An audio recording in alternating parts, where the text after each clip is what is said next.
Hi all. మనము మీ కళలను కొల్లగొట్టింది ఎవరు అనే బుక్లోనే ఈరోజు అధ్యాయం 10 డిస్ట్రిబ్యూషన్. మనం అవకాశాల గనిపైన కూర్చొని ఉన్నాం, అయినా అవకాశం కోసం ఎదురు చూస్తూ ఉంటాం. ఒక ఇంగ్లీష్ సామెత. ఈ 10వ అధ్యాయంలోకి వెళ్తే ఇప్పుడు తన పుస్తకం అన్లిమిటెడ్ వెల్త్లో ప్రసిద్ధి చెందిన ఎకనామిస్ట్ పాల్ జెన్పిల్జర్ 1960లో వచ్చిన ఒక మూవీ ద గ్రాడ్యుయేట్ గురించి రాశాడు. అందులో డస్టిన్ హఫ్మాన్, బెన్ పాత్రలను పోషించాడు.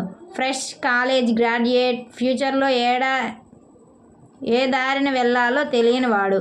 ఒక సజ్జనుడైన వృద్ధుడు బెన్ని పక్కకు లాగి ఒక పదాన్ని చెవిలో చెప్తాడు: ప్లాస్టిక్స్. ఈ పుస్తకంలో మరో మ్యాజిక్ వర్డ్ ఉంది: డిస్ట్రిబ్యూషన్ టెక్నాలజీ. ఉత్పత్తికి పెట్టే పెట్టుబడిలో కొంత తగ్గింపు చేయడానికి వీలు కలిపేదే మంచి టెక్నాలజీ. ధరలను తగ్గితే ఉత్పత్తుల అమ్మకం బాగా పెరుగుతుంది. ఉదాహరణకు, క్యాలిక్యులేటర్ ధర $125 ఉన్నప్పుడు చాలా తక్కువ మంది కొనుగోలు చేసేవాళ్ళు. కానీ దీని ధర పడిపోయి $20 దాకా వచ్చిందో ప్రతి వ్యక్తి క్యాలిక్యులేటర్ను ఉపయోగించడం మొదలుపెట్టాడు. ఇవాళ ఒక వ్యక్తి దగ్గర కంప్యూటర్, సెల్ ఫోన్, ఇంకా తక్కిన ఉత్పత్తులు కూడా ఉన్నాయంటే ఎంత మాత్రం ఆశ్చర్యపడనక్కర్లేదు. ప్లాస్మా ఎల్సిడి టీవీలు విషయంలో పరిశీలిద్దాం. ఫ్లాట్ స్క్రీన్ టీవీల ధర $5,000 అంతకన్నా ఎక్కువ ఉన్నప్పుడు కేవలం ధనవంతుల ఇంట్లోనే ఉండేవి. ఎప్పుడైతే వీటి ధరలు పడిపోయాయో సామాన్యుడు కూడా కొనడం మొదలుపెట్టాడు. 1960లో బ్లాక్ అండ్ వైట్ ఏ ధరలో లభ్యమైందో ఇప్పుడు అదే ధరలో ఇవి లభ్యమవుతున్నాయి. మీరు ఏ ప్రోడక్ట్నైనా తీసుకోండి, అన్నిటి విషయంలోనూ ఇట్లాగే ఉంది. డాలర్ అయినా ఇంతే. కిందటి 10 నుండి 20 సంవత్సరాల్లో కన్నా 6 నుండి 7 రెట్లు పడిపోయింది. ఈనాడు తక్కువ ధర, ఇదివరకటి కన్నా మంచి quality TV, refrigerator, microwave, music system, computer అన్నీ సులభంగా లభిస్తున్నాయి. కిందటి కొన్ని సంవత్సరాల నుండి ప్రోడక్ట్స్ ఖరీదు 60% తక్కువ అయింది. దానితో పాటు క్వాలిటీ, సేఫ్టీ ఫీచర్స్, లాంగ్విటీ కూడా 10% పెరిగింది. టెక్నాలజీలో వచ్చిన మార్పుల వలన ప్రోడక్టుల పెట్టుబడిలో విషయంలో మార్పు వచ్చింది. పెట్టుబడికి పెట్టే డబ్బులు తగ్గాయి, విక్రయం చాలా పెరిగింది. ఎందుకంటే ధరలు తగ్గాక విలాసంగా వాడే వస్తువులన్నీ నెమ్మదిగా నెసెసిటీవ్గా మారాయి.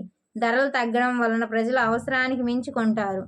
ఈనాడు 95% ఇళ్లల్లో కనీసం 2 టీవీ సెట్లు ఉన్నాయి. కొందరి ఇళ్లల్లో 3-4 ఉన్నాయి. కొత్తగా నిర్మించిన కొత్త ఇళ్లల్లో బాత్రూంల్లో కూడా టీవీలు ఉన్నాయి. దీనిని బట్టి ఇక ముందు ఎట్లా ఉంటుందో మీరు ఊహించవచ్చు. Better quality. ఇప్పుడు ఇక మీకు డ్రాయింగ్ రూమ్లో 5 సంవత్సరాల క్రితం 26 ఇంచుల పాత మోడల్ టీవీ సెట్ బదులుగా మంచి సౌండ్ ఇచ్చే 60 ఇంచుల స్మార్ట్ ఎల్ఈడి టీవీ రాబోతుంది. ఇక ముందు కూడా ఇట్లాగే జరుగుతుంది. మరి ఐప్యాడ్స్ లభిస్తుంటే సోనీ వాక్మెన్ ఎవరు కొంటారు? ఈనాడు బెటర్ క్వాలిటీ కన్నా ఉత్పత్తులను అధిక సంఖ్యలో చేస్తున్నారు. టెక్నాలజీ మెరుగుపడుతుంది. అందువలన అధిక సంఖ్యలో తయారు చేయడం కూడా సులభమైంది. ప్రపంచంలోని మార్కెట్లు కొత్త ఆలోచనల వలన కొత్త ప్రోడక్టులతో నిండిపోతున్నాయి. మిత్రులారా, ఈనాడు ప్రపంచంలో అమెరికాని విశ్వవిజేత అని అనవచ్చును. క్రెడిట్ కార్డులో అప్పులు ఎక్కువగా అవుతున్న అమెరికా నెంబర్ 1గానే ఉంటుంది. అన్ని ప్రోడక్టులు అమెరికా మార్కెట్లో దొరుకుతాయి.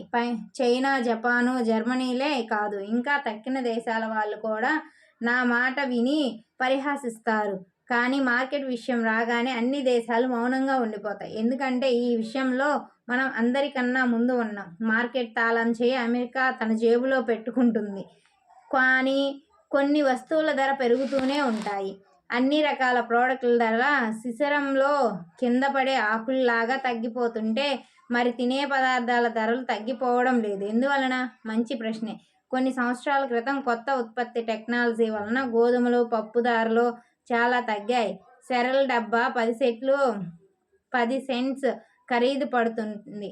పంటను బాగా మెరుగుపరిచి ఉత్పత్తిని ఒకవేళ 20% ఎక్కువ చేస్తే కూడా దీని ఖరీదు 2 సెంట్లు తక్కువ చేయవచ్చును. కానీ కెలాగ్ పోస్ట్ దీనికోసం $3.5 ఎందుకు వసూలు చేస్తోంది? ఎందుకంటే ఉత్పత్తి, ప్యాకింగ్, ఏ ప్రోడక్ట్ పెరుగుతున్నా ధరకి బాధ్యులు కావు. ధరలు పెరగడానికి ఒకే ఒక కారణం. దానిని మనం మార్కెటింగ్ పేరున పిలుస్తున్నాం.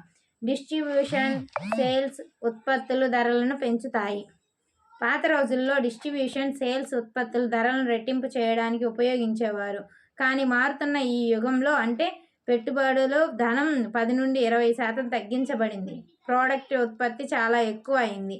చీన్, భారత్, వియత్నాం లాంటి తక్కిన దేశాలు అతి తక్కువ ధరల్లో దిగుమతి చేసుకుంటున్నాయి. దీనివలన ఈ ప్రోడక్ట్ ధరలు 80-90% ఎక్కువ పెరుగుతున్నాయి. మీరు మార్కెట్లో నిలదొక్కుని ధనం సంపాదించాలనుకోదలిస్తే క్రింద ఇచ్చిన దేనినో ఒకదాన్ని ఆల్టర్నేటివ్గా స్వీకరించాలి తప్పదు. ఇంతకుముందు అతి తక్కువ లెవెల్కి చేరిన పెట్టుబడిని ఇంకా తగ్గించి ధనం సంపాదించే ప్రయత్నం చేయండి.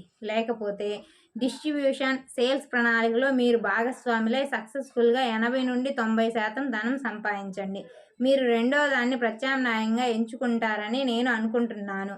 రండి, $1 ఆటని అర్థం చేసుకోవడానికి ప్రయత్నిద్దాం. మీరు పెట్టుబడి పెట్టే డబ్బుల్లో 10-20% దించడానికి ప్రయత్నించగలిగితే ఇది 10 సెంట్లు పెట్టుబడితో 2 సెంట్ల దాకా మిగుల్చుకోగల అవకాశం కల్పిస్తుంది. మీకు లాభం వస్తుంది. డిస్ట్రిబ్యూటర్స్, సేల్స్ చేసేవాళ్ళు 80-90 సెంట్లు వాళ్ళ జేబుల్లో వేసుకుంటూ మీరు 20% అంటే 16-18 సెంట్లు లాభాలను పొందగలరని ఎట్లా అనుకుంటారు? దీని ఫలితం అంటే ఒకవైపు మీరు మీ ప్రోడక్ట్లని లక్షల కోట్ల సంఖ్యలో అమ్ముతారు. మరోవైపు దీనికి పెట్టుబడి పెట్టిన ఖర్చు కూడా మీకు రాదు. మీరు మీ కంపెనీ అస్తిత్వాన్ని కాపాడుకోవడానికి రాత్రింబవళ్ళు కష్టపడాల్సి వస్తుంది.